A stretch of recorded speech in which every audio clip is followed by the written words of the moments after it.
Hello, bonjour à tous, j'espère que vous allez bien. Alors voilà, aujourd'hui on va se pencher sur le cas Solana. Solana qui est l'une des blockchains les plus performantes du secteur, du marché en ce moment. D'ailleurs voilà, elle essaie de répondre vraiment à des problématiques que vous connaissez, comme le coût par transaction, la rapidité de transfert, etc. Et d'ailleurs on le voit très clairement ici, un coût moyen par transaction de 0,00025. Quand on voit les vingtaines, centaines d'euros d'Ethereum, on voit quand même que Solana essaie de résoudre ce problème et voilà, donc cette crypto-monnaie toujours classée 9e au market cap, d'accord, avec 10,6 milliards de dollars de capitalisation boursière, et puis voilà, on arrive à 30,56 dollars au niveau du prix aujourd'hui de l'échange. Ce qu'on va faire surtout aujourd'hui, c'est qu'on va analyser le prix du marché. Je vais vous montrer justement quels sont les niveaux que moi je surveille, quel niveau je vais vraiment privilégier pour tenter de commencer à cumuler les bagues, d'accord, donc ça c'est très important. Et j'ai pas mal de choses également à vous montrer sur Solana et différentes news également sur Solana pour voir en fait que bien évidemment c'est pas un projet qui est en train de mourir, c'est un projet qui a pas mal de potentiel par la suite. Alors un petit quelque chose que je voulais également rajouter, c'est que vous avez vu même des crypto-monnaies qui ont vraiment qui vraiment ont montré leur efficacité, ont vraiment montré leur performance, etc. Et ben on voit tout de même que le Solana a un petit peu galéré à progresser. Il a vraiment eu une euphorie à un moment où justement tout le monde est rentré très agressivement sur le Solana. Et on voit aujourd'hui que après être monté à 257 dollars, c'est énorme, on a un prix aujourd'hui à 30 dollars. Qu'est-ce que ça veut dire? Je vous dis aujourd'hui, c'est qu'en fait la fondamentale doit aujourd'hui vous accaparer peut-être 5%, 10% de votre temps et de votre énergie. Pourquoi? C'est parce que même avec le meilleur fondamental du monde, vous n'êtes pas à l'abri de vous reprendre des retracements, surtout sur les crypto-monnaies où c'est très volatile, un retracement de 88%. Voilà, on a eu le même cas sur des cryptos comme Cardano, comme Binance Coin, Ethereum un peu moins, mais quand même, voilà, ça crée des culottés, et le Polkadot, je vous en parle pas, et le Dogecoin également, etc. C'est pour ça, restez bien concentrés sur l'analyse du prix, d'accord, l'analyse du prix, les mouvements du prix, et le fondamental viendra justement vous dire, est-ce qu'on est sur une crypto-monnaie qui a une possibilité de retourner à zéro, est-ce que c'est une crypto-monnaie qui n'a aucun potentiel futur, ou est-ce que je suis en train de miser sur quelque chose qui justement a du potentiel. Donc ça c'est ce qui va vraiment clouer je vais vous mettre en long terme, c'est ce qui va vraiment vous montrer que vous allez certainement avoir une courbe progressive dans le temps. D'accord, mais à l'intérieur de ça, vous allez avoir des fluctuations, des moments d'euphorie, des moments de capitulation, des moments d'euphorie, des moments de capitulation, des moments d'euphorie, des moments de capitulation, etc. Donc certes, sur du long terme, vous êtes plutôt haussier, donc avec une crypto-monnaie, un projet qui tient la route. Par contre, à l'intérieur de ça, vous avez beaucoup de volatilité. D'accord, vous avez beaucoup de volatilité parce qu'il y a des moments d'euphorie, il y a des moments de capitulation, il y a des news qui tombent, etc. Mais c'est pas ce qui doit driver votre comportement. D'accord, ce qui drive votre comportement, bien sûr, sur du long terme, c'est est-ce que je suis en train d'investir sur une bonne crypto-monnaie? Oui, non. Et ça, il y a des méthodes pour savoir identifier de bonnes crypto-monnaies et de moins bonnes crypto-monnaies, d'accord?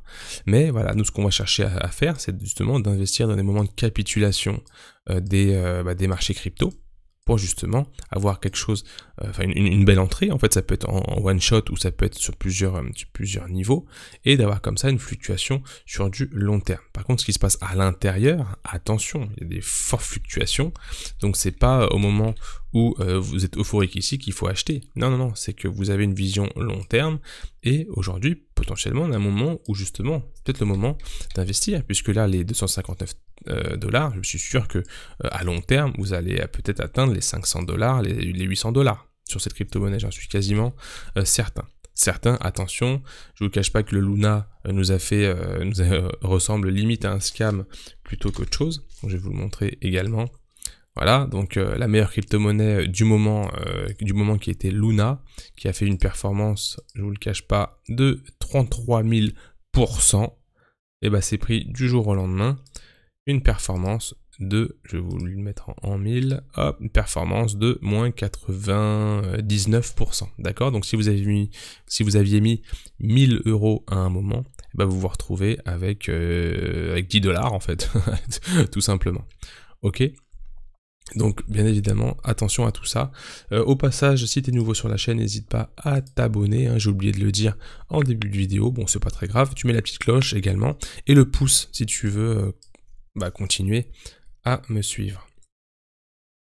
Maintenant je passe très rapidement sur le Twitter. En fait je voulais aller me balader sur le Twitter, voir un petit peu ce qu'il y avait, et on voit en fait que ils ont terminé très récemment ce qu'ils appellent eux le Solana Hacker House. Donc voilà, c'est un événement assez intéressant où en fait ils regroupent pas mal de participants, et en fait ils leur proposent justement de développer des applications décentralisées Web3, parce que n'oubliez pas que derrière tout ça il y a de la décentralisation, il y a le développement d'applications décentralisées qui est censé en fait amener un nouveau paradigme, une nouvelle ère technologique, et donc ils accompagnent énormément ces événements, donc ce qui montre en fait que Solana n'est pas un projet qui va mourir du jour au lendemain, et que en fond de portefeuille, pourquoi pas, ça peut être, attention, pas de conseiller en investissement ici, vous faites ce que vous voulez avec votre patrimoine. Ici, je fais du divertissement et de l'éducation et de la pédagogie, mais voilà, c'est le type de raisonnement qu'il faut avoir quand vous regardez ce genre de choses. Donc après, je suis allé sur CoinMarketCal, voir un petit peu quels événements on avait, et j'ai vu qu'on avait un événement bientôt, le 27 septembre, il s'appelle Converge 22, pareil, hein, ils regroupent, là pour le coup c'est plus une conférence en mode Web3, en mode nouvelles technologies, en mode voilà, comment développer de nouvelles applications qui vont un petit peu changer les choses, hein, qui vont faire évoluer la technologie dans le bon sens. Et je suis allé justement dans c'est le premier que j'ai pris, hein, j'ai pris CoinMarketCal, c'est le premier que j'ai pris, et je suis allé voir justement dans les sponsors en fait. Genre, un truc que j'aime bien faire, et je peux même vous le recommander. Quand vous voyez des événements comme ça, où il y a de la crypto, où il y a des projets crypto, où on parle de Web3, de décentralisation, des technologies blockchain, n'hésitez pas à voir les sponsors, d'accord? Et moi ce que j'aime bien voir, c'est voir quelle crypto-monnaie, quel projet est en fait sponsor de différents événements et qu'on n'entend pas parler. Et tout à l'heure je l'ai fait, et je vois qu'on a dans les silver, bon après là dans les gold on a Google, on a Milkomeda, ça je pense pas que ce soit des crypto-monnaies. Par contre Stellar Development Foundation à voir, si c'est pas un fonds d'investissement à voir. On va regarder ça dans quelques instants, parce que je vais vous montrer dans quelques instants mon petit tableau ici sur les cryptos, avec des scores, avec du scoring. Et ici dans les silver, on a Avalanche, d'accord, CoinFX, je sais plus si on l'a, Delphia non plus, je regarderai un par un. Et moi en fait, ce qui m'a un peu fait tilter, c'est surtout Goldfinch ici. Donc on a Avalanche, Tron, hein, qu'on connaît très très bien, et Goldfinch qu'on connaît moins, d'accord. Et c'est une crypto que j'ai présenté justement aux VIP, hein, qui sont dans le club Crypto Eldorado, et qui justement suivent un petit peu les crypto-monnaies en avant-première que je déniche. Et ici j'ai justement trouvé Goldfinch, hein, qui en fait est sponsor de pas mal d'événements, et on va le regarder vite fait, hein, c'est GFI, Goldfinch, il est sur get.io. Et voilà, donc nous on le garde un petit peu de côté, on regarde un petit peu comment il est en train d'évoluer, on rentre pas n'importe où, hein, en all-in, parce que justement on l'a vu sur une page web, non, mais s'ils sont là, c'est qu'ils sont potentiellement assez investis, d'accord, dans ce genre d'événement, et en plus ils se rapprochent très fortement de Solana, parce que justement ils sont dans un événement Solana, donc pourquoi pas ici la nouvelle pépite avec un petit x100, un petit x1000, d'accord. Donc vous allez me dire oui mais qu'est-ce qu'il raconte, voilà, c'est comme ça, on garde ça entre nous pour ceux qui regardent les vidéos jusqu'au bout et qui sont intéressés et qui arrêtent de tourner en rond sur internet à chercher le dernier qui a raison. Ici on est plutôt sur, voilà, on est calme, on regarde attentivement, on regarde les datas, ok, les datas, et on regarde si ça vaut le coup d'investir ou pas, ok. Et après justement on apprend à investir au bon moment, et à sortir également au bon moment. Donc je vais de sortir de ça. Donc c'est parti maintenant pour l'analyse du Solana. Désolé, j'en ai parlé pas mal de fois. Donc déjà, je viens ici, on est ici, alors je vais... Donc ça c'est un petit tableau qui reprend justement le nombre d'investisseurs et des scores sur le social, liquidité et le développement technologique. Et c'est ce qui me permet en fait de voir que un Solana, par exemple ici, et un scoring social de 100, liquidité 100 et un développement technologique qui est de 99, donc ce qui est énorme, D'accord, donc c'est très important. Ça, c'est un tableau qu'on regarde à chaque fois avant de investir quelque part. Voilà. Et ici, au niveau des investisseurs, on a justement Passport Capital, on a Delphi Digital, on a Slow Venture, A16Z Crypto, difficile à dire. Ici, Parafi Capital qu'on connaît, Alameda Research qui est très connu et qu'on connaît très bien. On a fait une vidéo là-dessus sur les métaverses à un moment, d'ailleurs que je t'invite à voir, etc. Donc très connu. D'ailleurs, comment s'appelait celui qu'on a vu tout à l'heure? Je me suis dit Stellar Development Foundation, est-ce qu'on trouve là? Stellar Development Foundation. Non, on ne voit pas ici, donc ce n'est pas ça. Voilà, on verra un petit peu ce que c'est. Est-ce que je peux cliquer dessus? Hop. Et ben écoutez, on va regarder ça ensemble. Stellar. Ah bah c'est Stellar tout simplement, c'est Crypto Stellar. Je pensais que c'était un fonds d'investissement. Donc Stellar est là. Bon, bref. On verra peut-être un peu plus près parce que Stellar c'est vraiment les premières générations de crypto-monnaies. On peut peut-être voir aussi si justement ils sont en train de revenir au devant de la scène. Et pourquoi pas, hein. Pourquoi pas. Allez, c'est parti maintenant pour l'analyse du Solana. Donc Solana qui a eu une très belle performance dès le début, hein, avec quelque chose de très simple. Bon, déjà on a notre montée en 5 vagues, hein, tout simplement. 1, 2, 3, 4, 5. Ok, tout simplement. Et on attend notre vague corrective en 3 mouvements. D'accord. Donc ici, au moment où il fallait rentrer, c'était exactement là. Donc c'était la fin de la vague 2, ici, vers les $26. Et vous auriez très facilement choper ici, on va dire un petit 200%, un petit 500%, un petit 700%, voilà, un petit x6-7 sur son portefeuille, ce n'est pas rien, ça fait plaisir.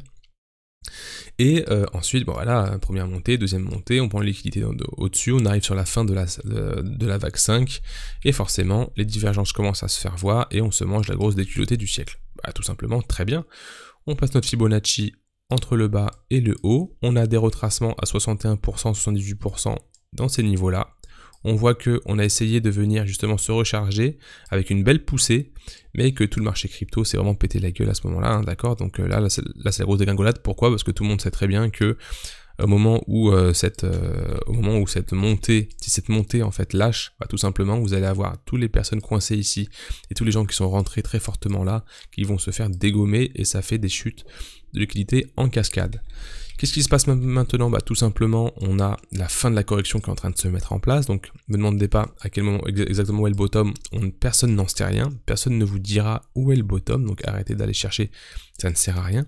Par contre, ce qu'on sait, c'est que il y a une vague baissière qui va arriver en A, B, C, donc il peut y avoir différentes vagues baissières, il peut y avoir des vagues en range, enfin bref, il peut y avoir différents types de corrections, mais nous ce qu'on veut c'est de savoir en fait quand est-ce que cette vague-là, celle-ci, cette dernière, cette C, va finir, d'accord, parce qu'à l'intérieur de cette vague C, c'est en fractal, d'accord, donc il va y avoir plusieurs aussi mouvements correctifs, ici, comme ça.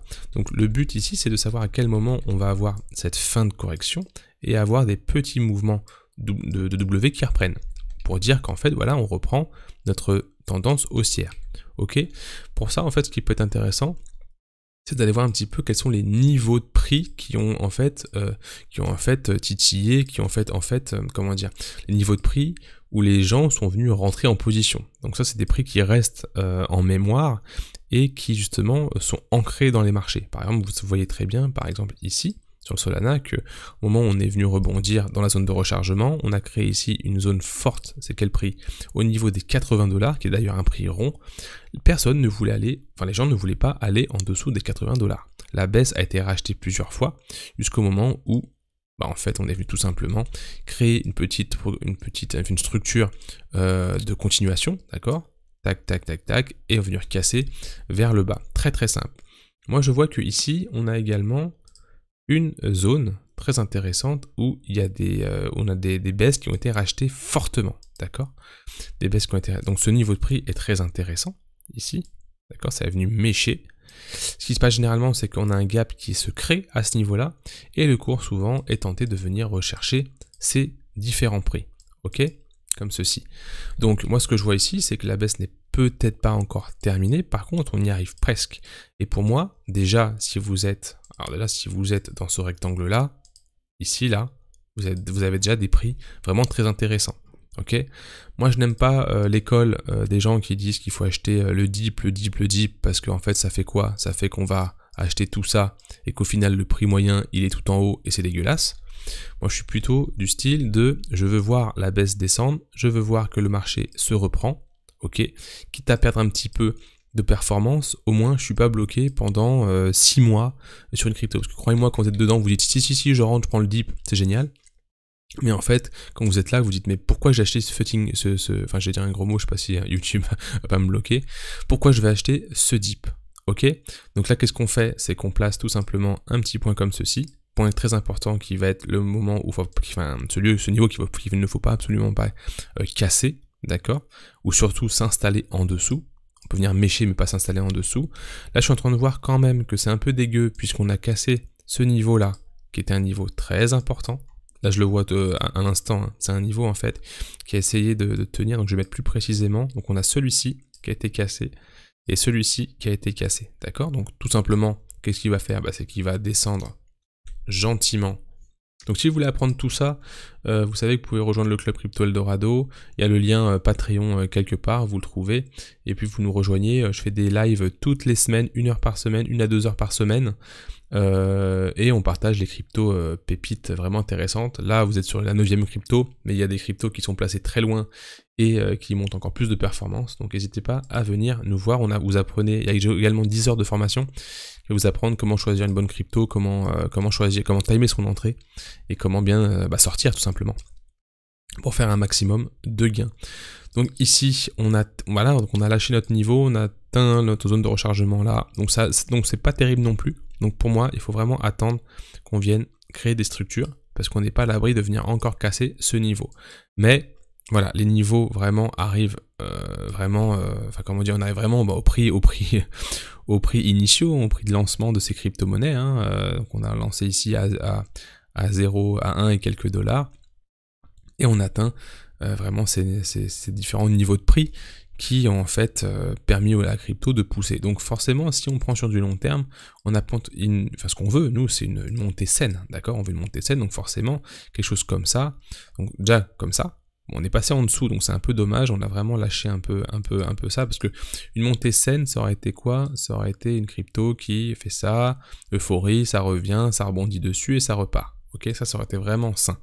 Pour le marché crypto, parfois on sait pas trop, c'est difficile. Donc pour le Solana, ce qu'il a décidé de faire, c'est de lâcher là. Donc il y a eu beaucoup trop d'euphorie, donc je pense que c'est ça qui a amené cette crypto à la cave, pour vous dire que le fondamental c'est bien, mais la psychologie des gens, c'est mieux de s'y intéresser plus qu'autre chose. Ok, et voilà, donc ça va venir s'installer en dessous cette grosse tendance. Donc maintenant il faut que ça retombe sur les niveaux les plus importants où en fait les gens ne veulent plus voir le Bitcoin descendre. Donc il y en a ce niveau en bleu ici qui peut être intéressant. Donc à la limite moi je le laisserais un peu tomber comme ceci, voilà, qui viennent tomber salement et qui viennent se reconstruire dans cette zone ici. Donc voilà, donc pour moi, donc le petit warning c'est attention, on est en train de chercher justement à continuer cette tendance baissière. On a un niveau de prix intéressant qui va certainement être racheté ici, d'accord? Donc vous avez des niveaux de prix intéressants, vous pouvez rentrer exactement où les investisseurs, donc je pense que là c'est des investisseurs qui sont rentrés dedans, donc on a vraiment pas mal de capital pour acheter toute cette baisse, il fallait vraiment pas mal de capital, donc vous pouvez également rentrer dans le même train que eux, d'accord? Mais pas être trop gourmand non plus, parce que c'est pas dit qu'on descende plus bas. Donc voilà, il faut bien jauger. Soit vous prenez ça sur une mèche qui tombe avec des ordres bien placés plus bas, soit vous attendez justement qu'il y ait une restructure qui se forme, mais en tout cas on arrive sur des niveaux très importants sur le Solana, et si vous voulez le Solana, vous l'aurez jamais à un si bon prix, surtout qu'on est monté, comme je l'ai dit, à 261 $. Voilà, c'est fini pour cette analyse. Je fais d'autres analyses comme ça sur les différentes crypto-monnaies. N'hésite pas à mettre le gros pouce pour faire monter cette vidéo. Je te dis à très bientôt. Et puis n'hésite pas à regarder les autres vidéos. Si j'arrive à te lancer, je n'y arrive pas. Si j'arrive à te lancer cet écran de fin que j'arrive pas à mettre. Allez, je te dis à très bientôt. Sois prudent avec ton capital et le pouce, et abonne-toi à la chaîne. À plus tard. Ciao.